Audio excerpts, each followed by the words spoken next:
Hello! Alors on se retrouve aujourd'hui dans cette nouvelle vidéo pour parler des préjugés sur la PACES, PASS maintenant. Je pense que vous avez tous entendu les préjugés avant d'entrer en PASS, donc je vais vous dire un peu aujourd'hui ce qui est vrai, ce qui est faux, donc c'est parti. Alors premier préjugé et le plus populaire, c'est plus de vie sociale. Je dirais que celui-là est vrai. En PASS on bosse énormément, ça je pense que je vous l'apprends pas. Du coup, on passe plus notre temps à bosser qu'à sortir. Après, on peut toujours avoir des petites sorties dans le semestre. On ne s'interdit pas non plus d'arrêter de vivre, au contraire. Mais c'est vrai que on peut oublier les sorties toutes les semaines, par exemple. On va sortir une fois dans le mois, une fois tous les 2 mois pour pouvoir bosser à la place et réussir, quoi. C'est vrai, hein. Niveau vie sociale, on n'est pas top pendant 1 an niveau vie sociale, mais bon, après la première année, on revit, si je peux dire. Après, faut pas oublier que c'est aussi important de sortir un peu, voir ses amis, décompresser pendant la PACES, mais c'est vrai que on n'a pas la meilleure vie sociale du monde. Forcément, elle est un peu mise de côté pendant cette première année. Deuxième préjugé que j'ai, c'est qu'on bosse comme des fous et qu'on accroche des post-it partout.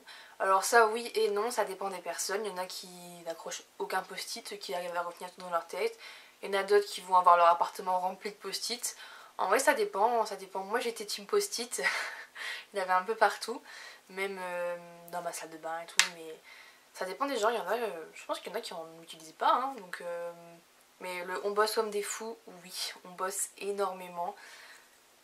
Forcément il faut travailler, donc on s'acharne sur le travail et on y va, quoi. Ce qui nous vient au troisième préjugé, c'est que on bosse jusque 4-5 heures du matin. Alors ça c'est faux, en tout cas pour ma part c'est faux. On bosse déjà assez toute la journée, il faut bien qu'on dorme au bout d'un moment. Donc bosser jusqu'à 4-5 heures du matin et se le relever le lendemain à 6 heures, je peux vous dire que c'est compliqué. Donc évitons de faire ça. Après il y en a qui avaient un rythme décalé, par exemple travailler jusqu'à 6 heures et se lever à 11 heures. Enfin après je sais pas, je connais pas les habitudes de tout le monde.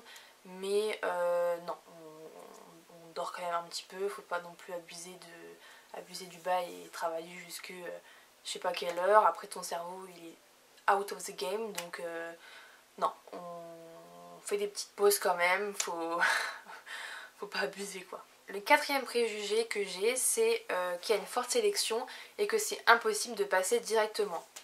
Alors, ça valait plus pour la PACES que la PASS, je pense. Mais c'est vrai que ça reste... Bon, je vais parler pour la PACES parce que personnellement j'ai fait PACES. Ça reste compliqué de passer directement en tant que primant.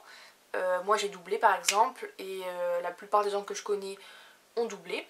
Mais ça ne reste pas impossible. En primante j'étais très proche du numérus, donc ça se joue à quelques points près, donc c'est possible de passer en tant que primant, c'est totalement possible. Surtout avec la nouvelle réforme de la PASS, maintenant vous n'avez plus les doublants avec vous, du coup maintenant c'est beaucoup plus simple, enfin plus simple entre grosses guillemets, hein, plus simple de passer du premier coup que de doubler, même s'il y a des systèmes de LAS 2, mais bon ça reste sélectif, ça reste la première année, ça reste un concours, ça reste difficile, donc mais c'est pas impossible, c'est pas impossible.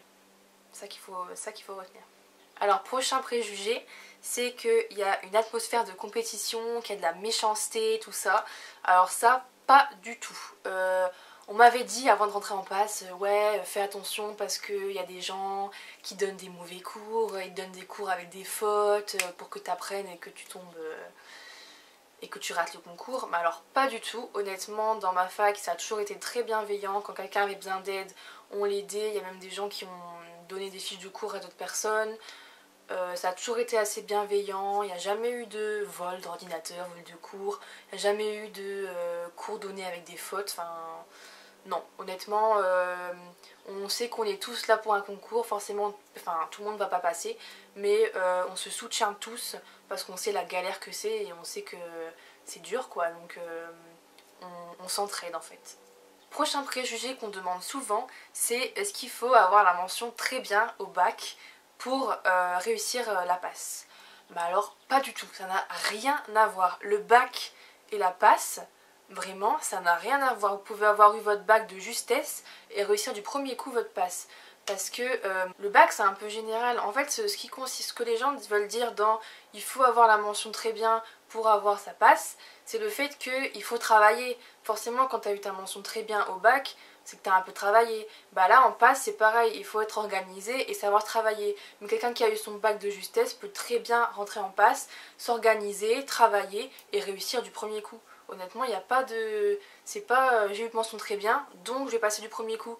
Au contraire il y a même des gens mention très bien qui du coup travaillaient convenablement mais pas s'acharner au travail. Et du coup ils ne se sont pas acharnés en passe et l'ont pas eu du premier coup, alors que d'autres se sont acharnés et l'ont eu. Donc ça n'a vraiment rien à voir. Vraiment la mention au bac, on n'en tient vraiment pas compte. On s'en fiche totalement.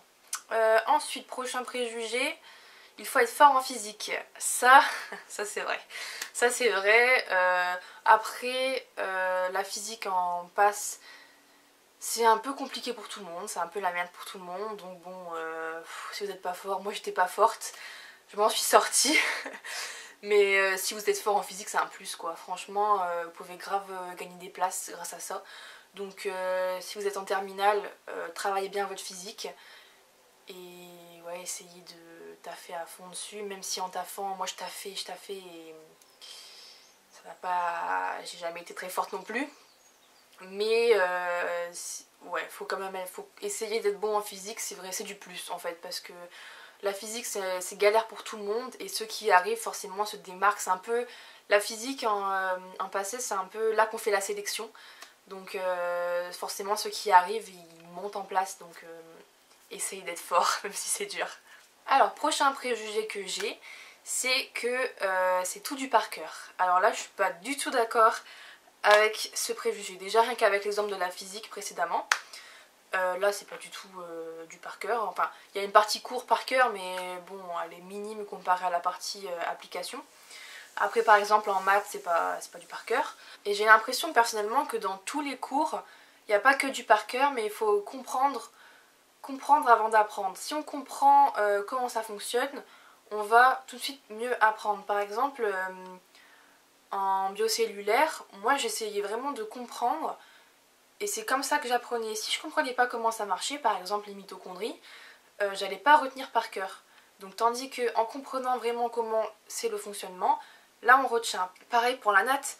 La natte, la natte c'est beaucoup de par cœur, je suis d'accord, mais il y a aussi beaucoup de fonctionnement, de savoir repositionner. Et tout de suite quand on comprend sur soi, c'est beaucoup plus simple d'apprendre. Donc non, il n'y a pas que du par cœur. Après forcément il y a du par cœur, la SSH c'est du par cœur. Il y a quand même du par cœur mais il n'y a pas que ça, il y a aussi beaucoup de théorique et il faut faire un peu marcher son cerveau pour bien tout comprendre. Quand on comprend on apprend, donc ça va de soi en fait. Et enfin, dernier préjugé que j'ai sur la PACES, la passe, c'est qu'il faut une prépa pour réussir. Alors, la prépa c'est un plus dans votre passe. Après c'est à vous de vous renseigner entre la prépa et le tutorat. Ce qui vous apporterait le plus, ce que vous préférez en fait. Mais non, c'est pas obligatoire. On peut s'en sortir sans prépa. Après, faut taffer. De toute façon, même avec la prépa, faut taffer. Donc, faut taffer. Donc voilà, c'est tout pour les préjugés que j'avais. J'espère que cette vidéo vous a un petit peu aidé et aiguillé sur toute la passe. Si vous avez d'autres préjugés, dites-les moi en commentaire et je vous répondrai si c'est vrai ou si c'est faux. Et si vous avez des questions, pareil en commentaire, n'hésitez pas. Donc voilà, je vous retrouve bientôt dans une prochaine vidéo. Bye!